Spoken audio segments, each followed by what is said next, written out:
This is a special edition of Things I Want to Know Voices, brought to you by FMS Studios.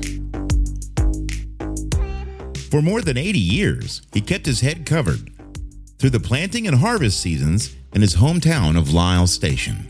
Through the summer heat and winter cold, with the church bell marking the week, his hats were straw in summer, wool in winter, and a fedora on Sundays.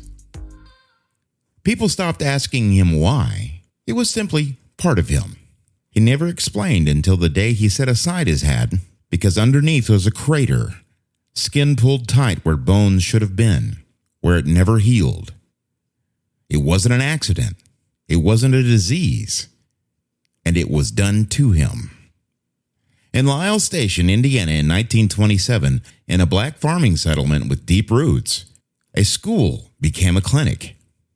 Families traded labor at harvest, the bell marked the days, and a one-room school taught every grade under a single roof. That winter, a handful of children came home scratching. Bald circles showed on small heads. It was ringworm. It was contagious, embarrassing, but not lethal. But in a school, a nuisance becomes a problem quickly. Word spread that a medical team at the county hospital would treat the children at no cost, promised to give up-to-date care that was quick and safe. One boy was 5. His case was mild.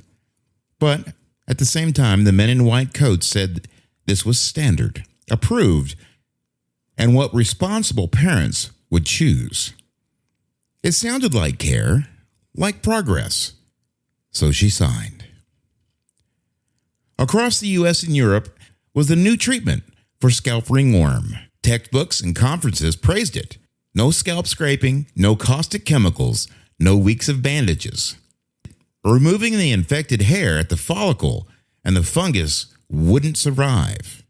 That was the logic. The method came out of the early 1900s dermatology, shaped by French researcher Raymond Saboreau and others.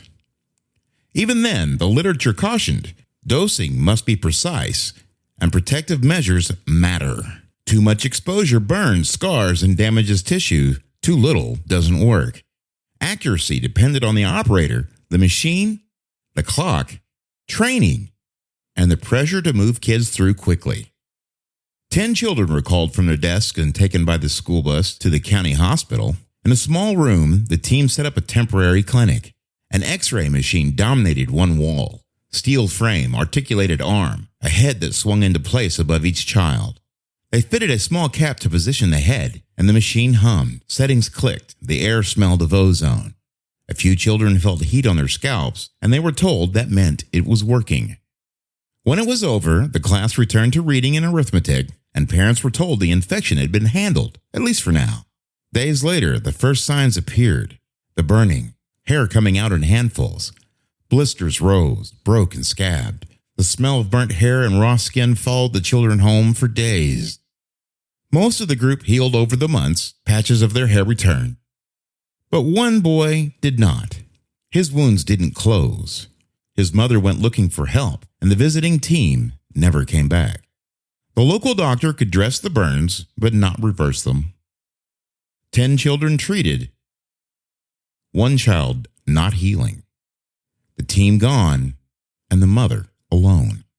Eventually, the skin stopped getting worse, but underneath the bone was breaking down. Sections of his skull collapsed and didn't return. His mother tried what she could, ointments, careful wrapping, keeping him out of the sun, but there was no home remedy for missing bone. She told him to keep his head covered, and he did, and that hat became his shield. As he grew into adulthood, he worked steady jobs, sat in the same pew every Sunday. People always noticed his hats. They assumed style, and they didn't press. In the records, though, the 1927 session appears as treatment. In the home, it meant aftercare that never arrived. In the journals, it was X-ray epilation, a modern public health procedure for schools. Textbooks of the day, they all said, to remove infected hair at the follicle, you will stop the contagion. Efficient for classrooms, safe in theory. But in the early mid-20th century, public health favored mass solutions, and this fit that mindset. A fast, so-called hygienic approach to stigmatized infections. It was cheaper and logistically cheaper than weeks of treatments or supervised hair removal. They minimized the risks, or just didn't understand them, and the benefits were oversold. And the settings chosen were often ones with the least power to say no. Immigrant neighborhoods, rural settlements, and repeatedly, black communities. Doctors weren't cartoon villains. Guides of the day framed it as a hygienic school-based fix for ringworm. Most believed they were delivering modern care, and they had the journal articles and conference papers and case counts that looked like success. But precision requires time, equipment, experience, and humility. Schoolrooms are not radiological suites, moving quickly through a row of children with limited protection, imperfect machines, and human clocks turns standard into dangerous. The boy's mother kept going. She changed dressings, washed and rewrapped them, bought hats, hid the fear on her face.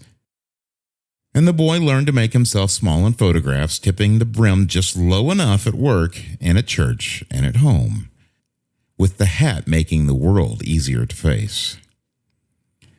And he wasn't alone in carrying something from that room. Other children had permanent scarring, patchy alopecia, lumps that needed cutting out later. They grew up too. They moved, married, worked, worshipped. But none of them received letters warning of late effects. None were offered screening programs. The file called it treatment. Life called it something else.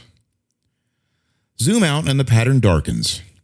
The schoolroom, 10 children, one city, many across continents, tens of thousands. From the 1910s to the 1960s, X-ray treatment for ringworm became routine in many countries.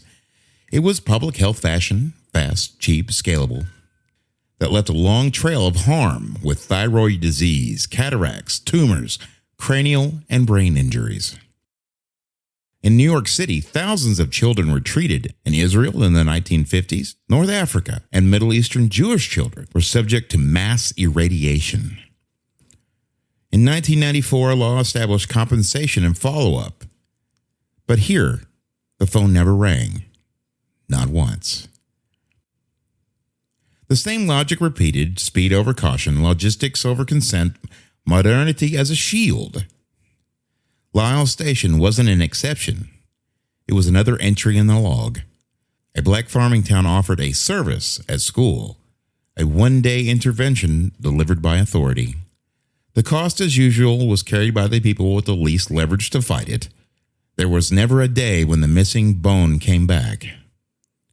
No letter ever said, "We made a mistake," to the man who wore a hat and a community that learned to see it as part of him.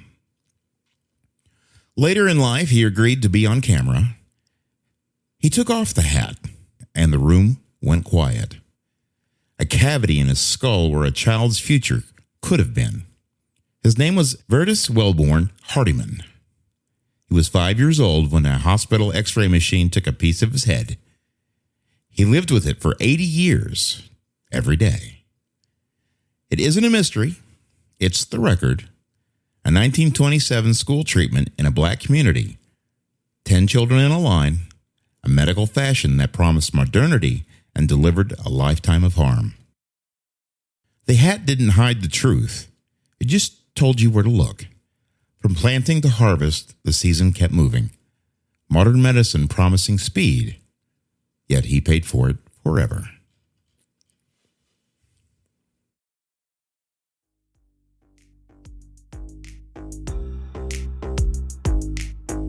Thank you for listening to Things I Want to Know Voices, brought to you by FMS Studios. If you enjoyed this episode or have questions, feel free to email us. If you want to complain about it, hey, we can handle that too. Send us an email at paulg@paulgnewton.com.